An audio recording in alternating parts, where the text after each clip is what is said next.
You are looking at Julian's pronunciation guide, where we look at how to pronounce better some of the most mispronounced words in the world, like this other curious word. But how do you say what you're looking for today?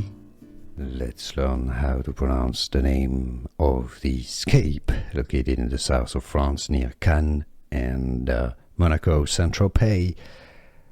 The French pronunciation is pronounced as Cap d'Antibes.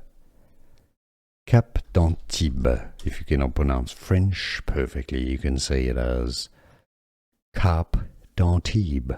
Cap d'Antibes. Here are more videos on how to pronounce more confusing words and names too many mispronounced. Like this video if you found it useful. I appreciate your support. I'll see you soon and thanks for watching.